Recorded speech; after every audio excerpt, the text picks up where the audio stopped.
Pinnacle of the summer on Sodor. The engines would usually enjoy the summertime. However, in the height of the heat, the engines bounded to whatever sheds they could find, groaning about the heat that they needed a new engine. Eventually, the controller arrived at Tidmouth's sheds with sweat dripping down his head. Oh, it wasn't this hot in my office. You got air conditioning in there, don't you? What's an air conditioner? Is it like a fan? Sir, I really think it would be best to loan an engine from the mainland. We really can't work in these conditions. Thomas asked swiftly, before returning into the darkness of the sheds.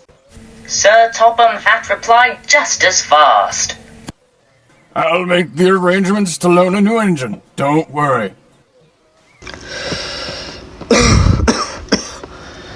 I shall leave. Luckily for me, my cousins brought me some automatic fans after I left that hospital. They sent it via planes. At least they live in other countries. Ow. Are you sure you're still okay? You're coughing a lot. Thomas asked, concerned. Him and his driver had been through a lot together. Coughing is unrelated. My brother said it would have been the measles, or could have been. Wait. Oh. Some newspapers? Hey Thomas, look at this. His driver paused. He looked down at the newspaper and showed it to Thomas. They were both speechless. Spencer's tour is planned to come soon? Thomas mumbled. Silver streak of Sudrian preservation steams to siblings. That's the subtitle? This is awful. What if he comes here? We need a new engine. We have to deal with him, don't we? His driver replied before he left the sheds.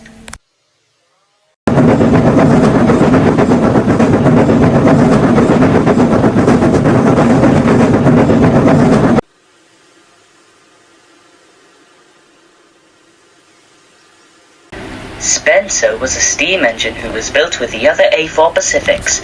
He was destined for scrap one day. However, he was preserved by the Sudric steam enthusiasts, the Duke and Duchess of Boxford and the Normanby family. The engine was named Spencer by vote and held tours around the United Kingdom and Sodor. The group would bring the engine around as a shared, privately owned engine. I'm so important that multiple parties want to have ownership of me, he once explained to an LMS engine called Bahamas during a conversation about Sodor. After a tour of Bristol a year prior, he was ready to tour once more. The Fat Controller heard about this and reached out to the Spencer Steamers Association for a potential tour of Sodor. To the engine's dismay, the silver streak from Sodor preservationists had been allocated to Sodor, and so the engines prepared for tongue lashing, slander, drama, and potential physical damage. The news spread quickly, as it usually does on Sodor.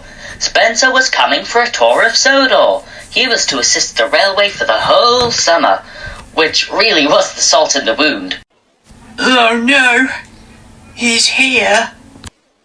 I bet he'll act like royalty, like if he owns the place.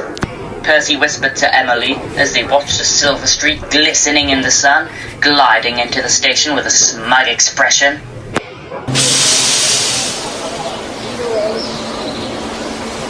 Hello, Sodor! Still quaint, still slow, but it'll surface, I suppose.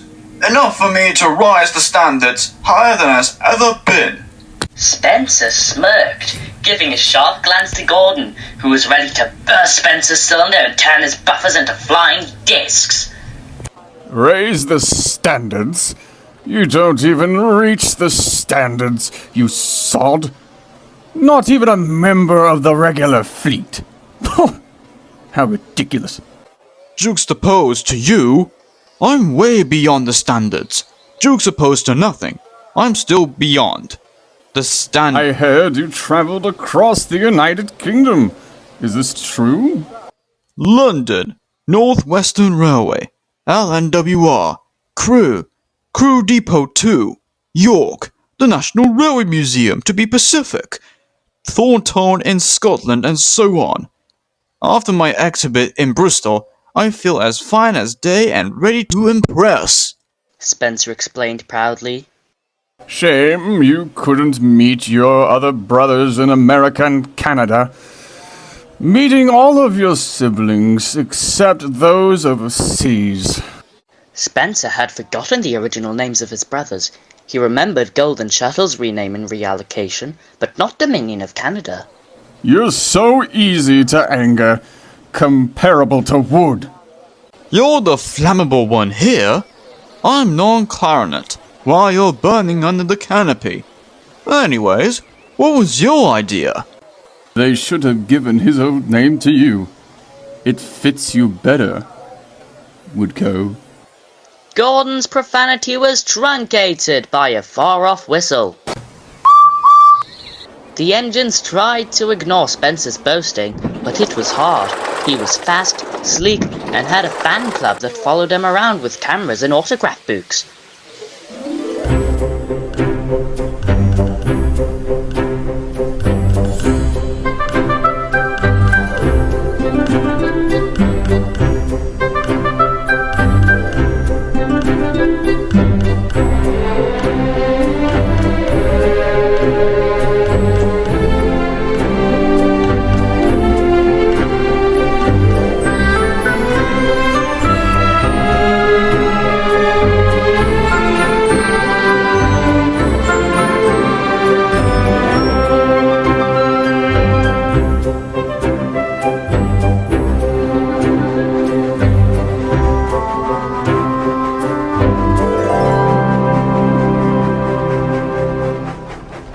Thomas mumbled. We needed help, not a headline. This quote seemingly stuck with Spencer, to the shock of the engines. Spencer, despite his arrogance, worked hard. He pulled heavy loads, kept a schedule, and even helped Percy when his coupling snapped on a hot afternoon. He pulled passengers and freight with pride. "Thank you, Spencer," said Percy shyly. "Maybe you're not as bad as Gordon makes you out to be." Even a silver streak in the sun has duties and has to help out fellow hard workers like you two. The railway would be nothing without you, great greens. He rarely boasted. When he did, the others tuned him out, and he would even take other engines up next to him for photos and recommended camera shots. He spread his light to the other engines, which sweetened his deal. Mid-heatwave during a nice crimson sky, Spencer rested kindly beside the other engines. They all watched the sunset over the island of Sodor. Gordon was glad that they were watching the sun, as it distracted them from his worrisome expression.